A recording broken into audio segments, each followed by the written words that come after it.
باللہ من الشیطان الرجیم بسم اللہ الرحمن الرحیم۔ سورۃ المائدہ۔ مائدہ کا مطلب کہتا ہے دسترخوان، اور اس کے بارے میں ہم انشاءاللہ اسی سورت کے اندر پڑھیں گے۔ سورۃ مائدہ کے بارے میں جو مائدہ کا کیا مطلب ہے، دسترخوان، کھانے سے بھرا ہوا دسترخوان۔ ایک فرمائش بھی کی تھی انہوں نے جس کے اوپر یہ سورت جو تھی اسی کا آپ دیکھیں نا کہ نام کی سورت کیسے رکھے گئے۔ جیسے ہم نے سورۃ البقرہ پڑھی، اس میں چونکہ گائے کا واقعہ پیش آیا تو اس کے نام جو ہے وہ بقرہ رکھ دیا گیا۔ بقرہ کا مطلب گائے۔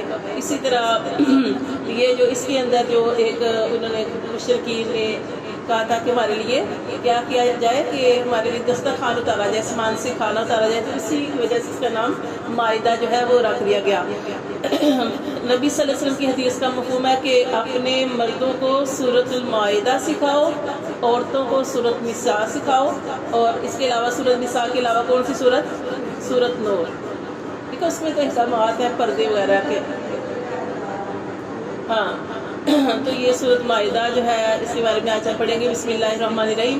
یا ایھا الذین آمنوا، اے وہ لوگوں جو ایمان لائے ہو، اوفوا پورے کرو بالعقود اپنے عہد، جو تم نے عہد کیے ان عہدوں کو پورا کرو، کیونکہ عہد کو پورا نہ کرنا وہ کس کے ساتھ مناسبت ہوتی ہے، منافقوں کے ساتھ، کیونکہ ہم نے منافقوں کی ایک پڑھی تھی صفت۔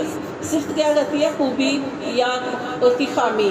صفت کہتے ہیں کسی کی خوبی یا خامی کو، اس کو صفت کہا جاتا ہے۔ تو منافقوں کی ایک صفت کیا ہے کہ وہ جب بھی وعدہ کرتے ہیں تو وعدہ خلافی کرتے ہیں، جھوٹ بولتے ہیں، ٹھیک ہے، وعدے کو پورا نہ کرنا۔ اور نبی صلی اللہ علیہ وسلم نے اس کے بارے میں حدیث بھی ہے نا کہ اپنے وعدوں کو پورا کرو، وعدوں کو پورا کرو۔ تو یا ایھا الذین آمنوا، اے وہ لوگوں جو ایمان لائے ہو، اوفوا بالعقود اپنے عہدوں کو پورا کرو۔ عہد کیا ہوتے ہیں، عقد کیا ہوتی ہے، ایک مضبوط گرہ لگانا۔ اللہ کی قسم جیسے کھا لیتے ہیں ہم یہ کام نہیں کریں گے، کسی چیز پہ جو ہے وہ پکے۔ ہاں اگر آپ نے کوئی ایسا عہد کر لیا یا ایسی قسم کھا لی کہ مثال کے طور پہ جیسے اللہ تعالیٰ کو حکم ہے کہ اپنے والدین جو ہے ان کے ساتھ اچھا سلوک کرنا ہے، اگر آپ کے والدین برے بھی ہیں پھر بھی چونکہ وہ آپ کے والدین ہیں تو آپ نے ان کے ساتھ اچھا سلوک کرنا ہے۔ والدین کافر بھی ہیں تو تب بھی اپنے والدین، وہ اور چیز ہے کہ ان کا حکم جو ہے وہ اللہ کے حکم سے ٹکرا رہا ہے، وہ وہاں پہ ان کی بات نہیں ماننی، ورنہ اس کے علاوہ اپنے والدین کی جو ہے باقی معاملات میں اطاعت جو ہے وہ کرنی ہے۔ جیسے وہ کوئی کام کرنے کے لیے کہیں، خدمت کرنے کے لیے کہیں تو وہ آپ کریں گے۔ ہاں جہاں پہ والدین کا حکم اللہ کے حکم کے ساتھ ٹکرائے، کہ جیسے والدین کہیں کہ وہ کافر ہے تو وہ کہے کہ نہیں تم نے کفر ہی اختیار کرنا ہے، لیکن اگر آپ نے اللہ تعالیٰ نے آپ کو سمجھ دی اور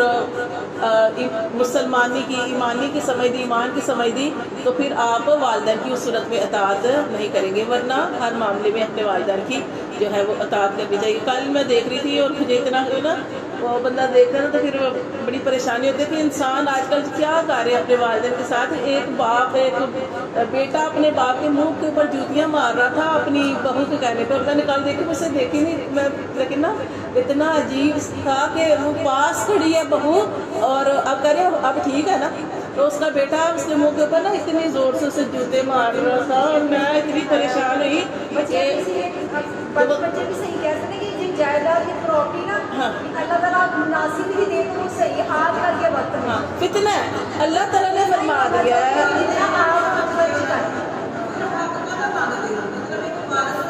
ابھی پراپرٹی آپ یقین کریں، میں نے آپ کو بارہا کہا کہ پراپرٹی تقسیم نہیں ہوتی، اب کیا لوگوں میں جلد بازی ہے بچوں کے اندر۔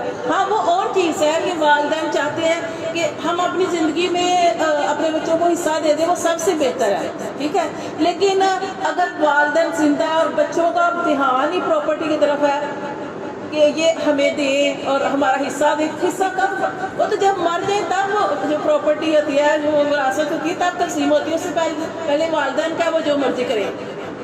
تو ماں باپ کو اوپر ہاتھ اٹھانا، دیکھیں آپ خود سوچیں کہ والدین اپنے بچوں کو کیسے پالتے ہیں، اور والدین کافر بھی ہوں۔ آپ جانوروں کو دیکھ لیں، جانوروں کو دیکھ لیں نا اپنے بچوں کے ساتھ کیسے وہ شفیق ہوتے ہیں، تو ہر ماں کے اندر، باپ کے دل کے اندر اللہ تعالیٰ نے اپنے بچوں کے لیے محبت جو ہے وہ ڈالی ہے.